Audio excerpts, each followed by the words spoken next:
Hi, book nerds. Mary here.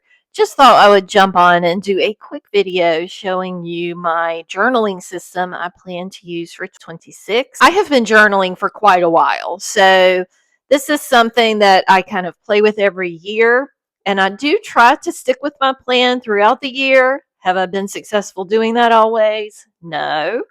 But I'm really hopeful that this year this system will work for me and I can continue to use the pages that I've already got set up. Wish me luck. So this will be my primary journal. This is where my day-to-day life will reside. It's where I keep all of my work appointments, my personal appointments, my to-do lists, things like that.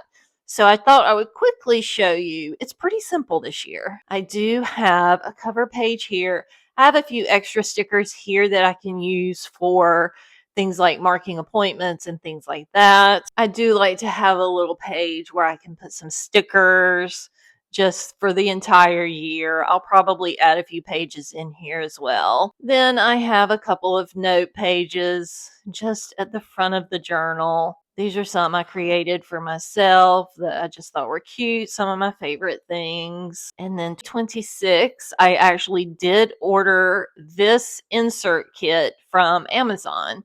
I think it's going to work well for me, but it's very simple, which is perfect. You can see, you can put your yearly goals here, keep track of contacts, important dates, and then it did have the last few months in here, and this will be a weekly layout here. I do enjoy going in and putting a few stickers in. I've always been a sticker girly. I usually use some sort of sticker to notate any appointments. For example, who scheduled this? I guess it was me. I have a hair appointment at 9 a.m. on New Year's Eve, but that's probably good, right? I will be out of the office on New Year's Day. Yay. And definitely some sweater weather here. So that's it. And then each month you have a monthly spread that is followed by your weekly spreads. And yes, my birthday, January 11th. Yay.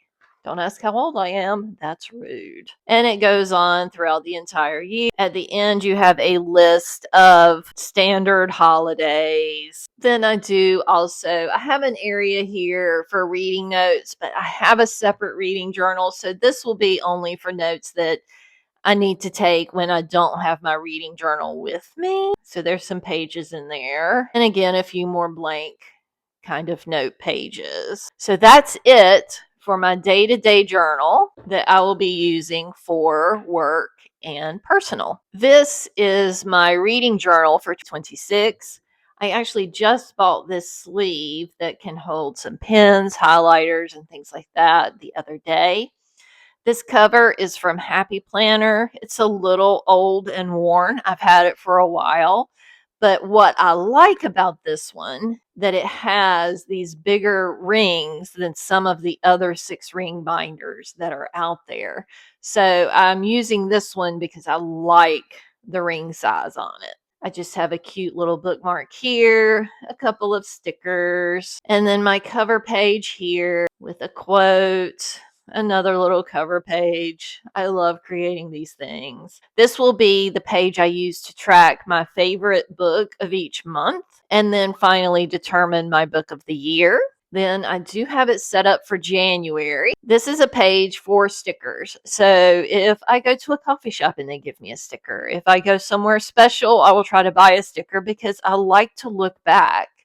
And those things will remind me of all of the great things I did in that month. My reading tracker, this is my TBR list. And for this column, I have some codes down here so that at the end of the month, I can say, okay, that one was read, that one I did not finish. I changed my mind, meaning did not read. Plan to read next month, or it's carryover. So I've started it, just not finished it. And then this section is for all of the books that I did finish within that month. After that, I have the pages that I use for each book that I read that allows me to take notes. I like to track the title, author, genre. And usually in the title area, I do also put the year that it was published, date started, date finished, whether it was a hardback, paperback, ebook, or audiobook, my favorite quote, and a 3-word review along with my rating. Then I have a note page for each book. And what I like about this setup is that if the book requires more notes, I can just simply insert another page here to allow me to add more notes. And as you can see, I have a section for each month. After all of those, I do have some note pages here so that I can use them for any extra notes that I want to take. After that, I have written out the books that I have on my physical TBR, ebook TBR, and my audiobook TBR. And that's it. As I mentioned, very simple, but I'm sure this is going to work for me this year. I'm excited. I am a nerd when it comes to office products. So journaling is right up my alley because I get to buy paper, pens, stickers, and all those fun things. What are your journaling plans for the year? Do you prefer to use an electronic journal? Or, like me, do you like to stick to your paper journals? Happy reading. Bye.